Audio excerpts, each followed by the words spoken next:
Oxford, England, 8,000 kilometres from Wuhan, and before COVID-19 was known to have reached British shores, scientists here began the fight against one of the deadliest viruses the world has ever seen.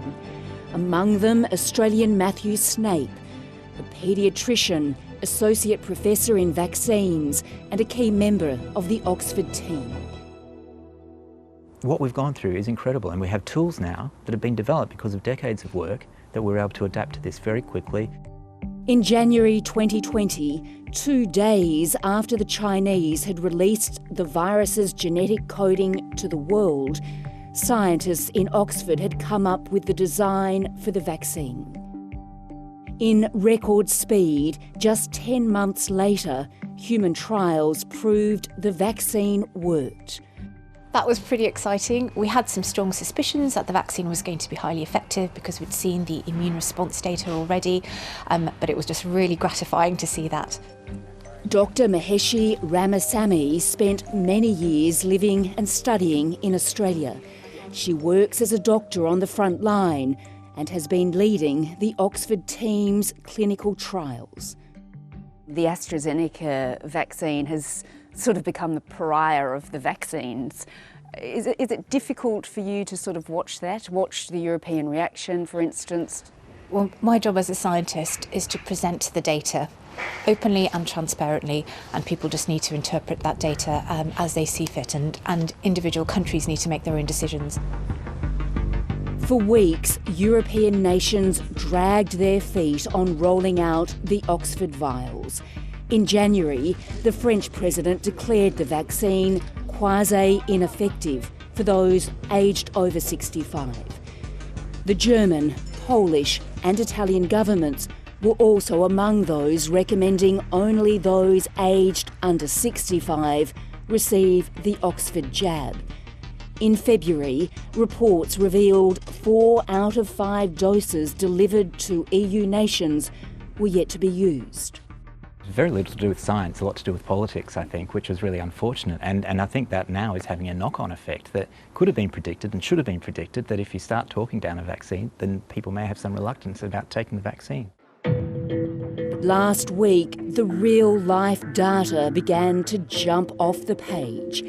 In the UK, more than 1/3 of adults, or 20 million people, most over the age of 65, had received at least one dose of either the Oxford or Pfizer vaccine, and the figures were in. Both vaccines are 80% effective at preventing severe disease. Both the Pfizer and the AstraZeneca Oxford one are at least 80% effective in preventing severe disease after a single dose. That's fantastic data. And the bottom line is, both the Oxford AstraZeneca vaccine and the Pfizer vaccine have very similar protection, very good protection, 80% against hospitalisation. And I think that's really the key. While many experts in Australia are buoyed by the results, they're also keeping a close eye on the vaccine's effectiveness against emerging strains. A study in South Africa was less encouraging. Overall, the efficacy of AstraZeneca was 60%, which is similar to what was obtained in the overall trial published in The Lancet, but it dropped down to about 51% against the B1135 variant, which is the South African strain. Professor Raina McIntyre warns more research is needed to see if other vulnerable groups will be well protected by the vaccine. We do know from the AstraZeneca trial in South Africa that the efficacy was reduced in people with HIV. So that is the first data that I've seen that suggests that the response just isn't as good in people whose immune system is impaired. Efficacy rates aside, the Astra vaccine does have one distinct advantage over others. It'll soon be rolling off Australian production lines. The importance of this capability was underscored recently when Italy blocked the export of 250,000 doses to Australia. While the government says it won't affect Australia's rollout, it does highlight the problem of vaccine nationalism. This is a global pandemic which needs a global response, and wherever the virus is anywhere in the world, it can spread again to anywhere else in the world. And I think that is a really crucial point in relation to the emergence of variants of concern. They're emerging because of an uncontrolled pandemic. And as soon as we can get control of that pandemic in every country, that will help every country. In Europe, the pandemic is far from under control and the vaccination rates are lagging. France and Germany moved in unison last week to lift the ban on giving the vaccine to the over 65s. But the seeds of doubt have already been sown. I know the politics has got nothing to do with the science, but it matters, doesn't it? Because you need a lot of people to take the vaccine. A high percentage of a population needs to take it for it to be effective. Absolutely. I mean, and that means so that fewer people get disease, first and foremost, because they've had the vaccine. And we do expect that as more people get it, there'll be reduced transmission of the virus, which is obviously really important as well. And that needs a very high uptake in the community.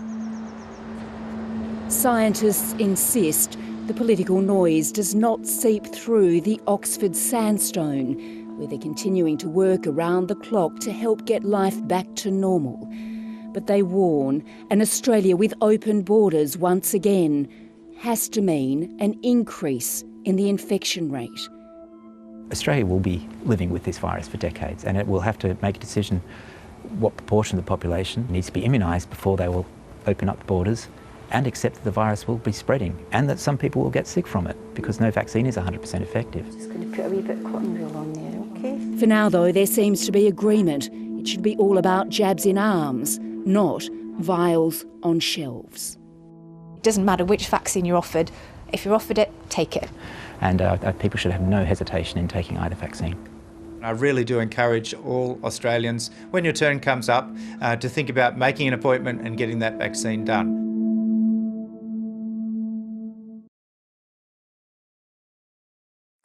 Hi, I'm Lee Sales. Thanks for watching this story. If you'd like to watch more of 7:30's stories, they are on the left of your screen. And tap on the button below to subscribe and get the latest from ABC News.